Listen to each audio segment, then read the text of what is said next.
Dengan uang, kita bisa membeli apa aja, tapi tidak segalanya bisa kita beli. Dulu, saya pernah bilang bahwa uang adalah value atau nilai. Ketika kita memberi nilai pada suatu hal, seperti liburan, makanan, mobil, rumah, dan sebagainya, hal-hal itulah yang bisa kita beli. Dan yang tidak bisa kita beli adalah sumber daya yang sifatnya terbatas. Contohnya, waktu kita, energi kita, apapun sumber daya yang sifatnya terbatas. Dan hidup kita itu adalah sumber daya yang paling terbatas. Jadi, ketika kita bisa pintar dalam memanajemen uang kita, maka kita juga akan lebih pintar dalam memanajemen kehidupan kita. Jadi kuliah kita hari ini akan membahas tentang caranya untuk kita bisa meraih financial independence, agar kita semakin pintar dalam mengelola keuangan kita.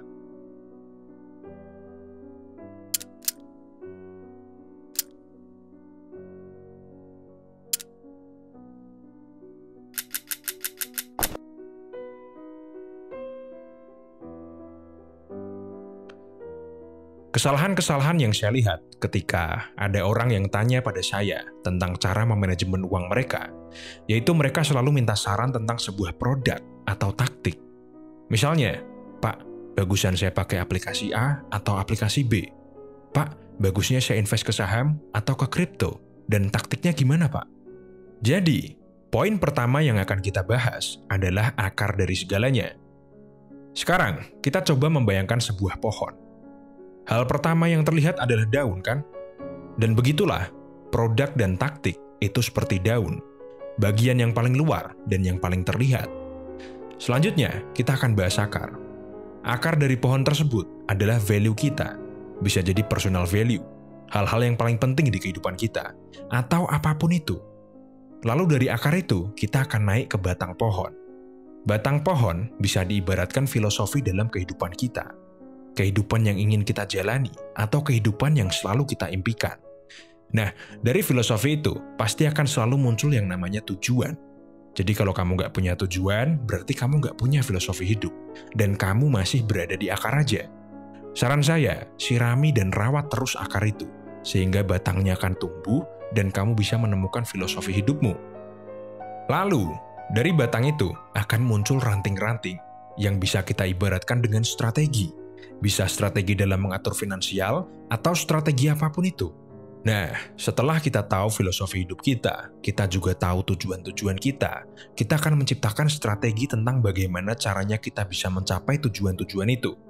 Dan setelah itu, muncullah daun, yaitu produk atau taktik, yang bisa kita gunakan untuk membantu strategi kita dalam mencapai tujuan kita. Jadi, kalau kalian tanya sama saya tentang produk, teknik, atau taktik, itu berarti kalian cuma megang selembar daun aja, tanpa memiliki sebuah sistem yang dibangun dari akar kehidupan kalian. Maka dari itu, kalian harus bersabar. Ketika saya bahas keuangan, bahas bisnis, pastikan saya selalu harus mulai dari fondasinya, kan? Dari akarnya dulu, baru setelah itu kita naik pelan-pelan. Tapi kenyataannya, banyak yang sudah merasa besar kepala dan justru malah mengkritik cara saya dalam mengajar. Jadi, sementara saya pause dulu kuliah finansial dan kuliah bisnisnya. Oke, lanjut. Jadi ketika kita membahas keuangan, kan banyak tuh yang menyarankan tentang menabung, investasi, mengirit. Saya setuju. Tapi biasanya tujuan dari semua itu adalah sehingga kita punya uang banyak ketika kita pensiun nanti. Nah, ini yang saya nggak setuju. Kenapa? Karena delayed gratification. Tapi ketika kita melakukan menabung, investasi, dan mengirit dengan tujuan bahwa kita bisa mendapatkan kebebasan, mencari opportunity baru, bebas dalam mengambil keputusan, itu baru saya setuju. Percayalah, kehidupan yang nikmat itu baru akan kita rasakan ketika pendapatan pasif kita, pendapatan yang datang bahkan ketika kita tidur, bisa memenuhi kebutuhan kita sehari-hari. Saat itulah kita bisa merasakan kehidupan yang nikmat. Kenapa? Karena kita akan dibukakan dengan opsi-opsi atau keputusan-keputusan yang tanpa batas. Sehingga kita bisa mendapatkan kebebasan. Kebebasan untuk melakukan apapun yang kita inginkan. Apapun itu. Mau kita stay di zona nyaman dan terus bekerja, atau kita mau ganti karir, atau mau jadi full-time parent, mau keliling dunia.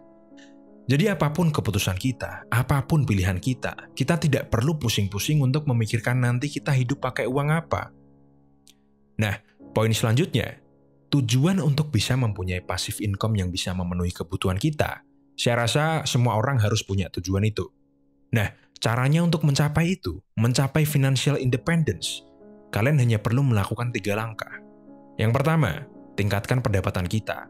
Yang kedua, investasikan pendapatan kita. Yang ketiga, ulangi dan konsisten melakukan langkah pertama dan kedua. Udah, gitu aja. Simple kan? Tapi kita akan bedah sedikit. Saya nggak akan bedah mendetail ya, karena waktu saya bikin video ini udah malam, dan saya lagi lumayan capek juga. Plus nanti malah kepanjangan, bisa jadi sampai 2 jam. Oke, gimana caranya kita bisa meningkatkan pendapatan kita? Simpelnya, kita harus meningkatkan jarak antara pendapatan kita dengan pengeluaran kita. Misalnya ya, pendapatanmu 5 juta, pengeluaranmu 3 juta, berarti kan jaraknya 2 juta. Nah, cara meningkatkan jarak itu hanya ada 2. Yang pertama, tingkatkan pendapatanmu. Yang kedua, kurangi pengeluaranmu. Atau yang paling bagus, lakukan keduanya. Jadi, jika pendapatanmu itu sedikit, kan tidak masuk akal kalau kamu mengurangi pengeluaranmu. Berarti kan kamu harus meningkatkan pendapatanmu. Nah, jika pendapatanmu udah banyak, tapi kamu orangnya boros, ya udah, kamu kurangi borosmu itu. Terus temukan alasan kenapa kamu boros. Bisa jadi karena ada faktor psikologis di baliknya. Dulu saya pernah bahas, jadi silahkan cari videonya, saya lupa judulnya apa. Oke, lalu langkah kedua yang saya sebutkan tadi kan investasi ya. Nah, yang kamu investasikan itu jarak dari pendapatan dan pengeluaranmu. Saran saya sih, dan kalau saya boleh memerintah, saya perintahkan semua mahasiswa saya menginvestasikan setidaknya 20% dari pendapatan. Invest kemana, Pak? Bebas. Mau invest kepala dengan membeli buku dan ikut kursus? Boleh. Mau invest ke saham? Boleh. Ke kripto? Boleh. Dana pensiun? Boleh. Bebas, apapun itu. Nanti kapan-kapan kalau saya nggak males, saya ajari tentang investasi. Dan jangan lupa, tabung sekian dari 80% itu untuk dana darurat. Minimal 5% lah. Nah, kalau menurut kalian sulit nabung 20%, kalian bisa mulai dari 5%. Lalu tingkatkan setiap bulannya setidaknya 1 atau 2% lah.